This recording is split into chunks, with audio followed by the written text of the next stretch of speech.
Olá, sou Vitória, monitora de Fundamentos de Enfermagem 4, e sejam bem-vindos à aula introdutória acerca da necessidade de eliminação urinária. Bom, esse assunto ele é bem extenso, né? Então eu não vi uma possibilidade de aplicar esse conteúdo todo numa aula só. E até para facilitar o processo de aprendizagem, eu dividi esse conteúdo em 4 partes. Então hoje eu vou introduzir o assunto relembrando um pouco do sistema urinário, fazendo um breve resumo para lembrar de certos pontos, tá? Bom, o sistema urinário é responsável pela produção, armazenamento e excreção da urina, e esse sistema é basicamente formado pelos rins, bexiga, uretra e ureteres. Então, rapidamente vamos ver a composição desse sistema. Os rins são os órgãos responsáveis pela filtragem do sangue e são essenciais para manter as condições de equilíbrio do tecido sanguíneo do organismo. Existem 2 rins, um localizado em cada lado do corpo, logo abaixo do diafragma, e eles possuem um formato que lembra um feijão, tendo uma borda côncava e outra convexa. E na parte convexa temos a região denominada hilo, na qual estão os vasos sanguíneos, os nervos ureteres e em seu interior a medula renal, que é uma região com pequenos cálices que vão se ramificando em cálices cada vez menores. E por sua vez, na parte mais externa, temos o córtex renal. Os néfrons. Os néfrons são as unidades funcionais dos rins, que são compostos por corpúsculos renais e túbulos renais, podendo ser classificados em corticais e juxtamedulares, e cada rim possui cerca de 1 milhão de néfrons. A bexiga. A bexiga é um órgão muscular oco que tem a função de armazenar a urina, e a bexiga ela pode se estender, né? E existem músculos que controlam a eliminação da urina. Ureteres. Ureteres são ductos que conectam a bexiga aos rins, e cada um é partido de um dos rins e temos cerca de 25 a 30 centímetros, com cerca de 5 milímetros de diâmetro. A uretra. A função da uretra é a eliminação da urina para o meio externo. Bom, agora que a gente já introduziu essa parte, vamos pensar no que pode acontecer se uma pessoa ela perde a função renal. Mas antes, vamos falar de uma coisa. Os rins, eles não só possuem a função da filtração sanguínea, assim como o coração não possui somente a função de bombear, né? Mas sim, os rins, de fato, filtram o nosso sangue, porque o nosso organismo, pelo metabolismo natural diário, ele produz uma série de toxinas diariamente. Isso independentemente da alimentação.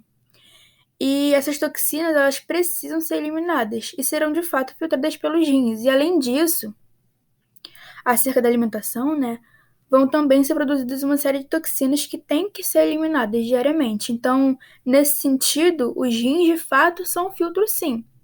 E se eles não trabalham adequadamente, o que vai acontecer? Vai haver o acúmulo dessas toxinas, né? Como, por exemplo, a creatinina, a ureia, o ácido úrico e outras. Mas além disso, eles têm outras funções importantes, né? Então, eles são órgãos endócrinos. O que é isso? Eles produzem hormônios como, por exemplo, a eritropoetina, que é um hormônio que estimula a medula óssea a fabricar os glóbulos vermelhos do sangue. E dessa forma, na medida que a doença ela vai avançando, né, doença renal, a creatinina vai aumentando. A produção dessa eritropoetina vai caindo, e se a produção cai, ela não estimula a medula óssea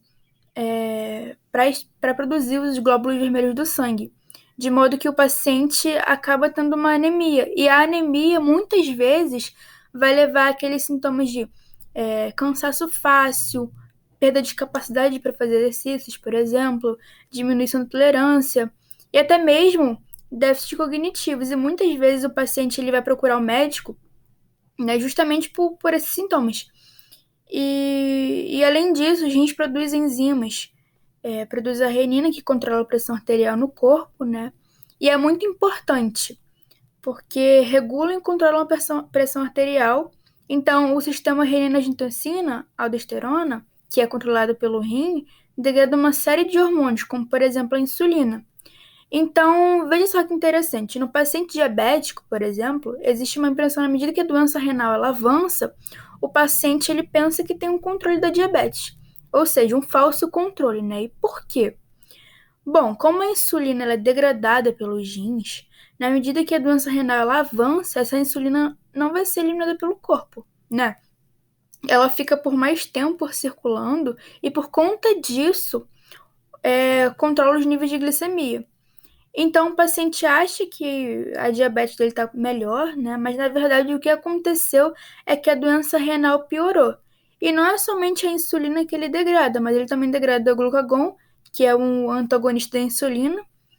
Ele degrada o paratormônio e outros. E além disso, ele é muito importante na regulação do metabolismo ósseo. Então, ele produz a vitamina D ativa, que é o castriol, que não é aquela vitamina que a gente compra na farmácia, não. Então, ele regula o metabolismo ósseo e a pessoa que tem doença renal crônica pode ter problemas ósseos, né? Doenças ósseas típicas do paciente renal crônico.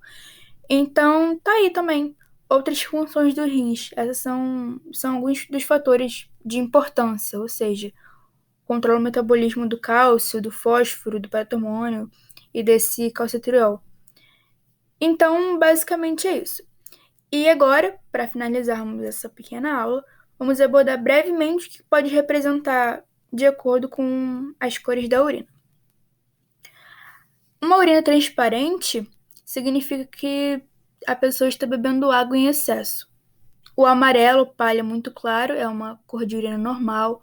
O amarelo transparente também é uma cor de urina normal.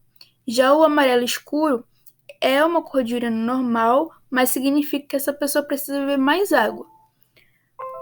O âmbar ou mel, a cor da urina nessa cor, representa que o paciente está desidratado, então precisa beber mais água. A urina com espuma, nessa coloração aqui, se for persistente, indica excesso de proteína na dieta ou problema renal. A urina na cor laranja pode ser falta de água ou pigmentos da comida, e se persistir, pode ser um problema no fígado ou na vesícula.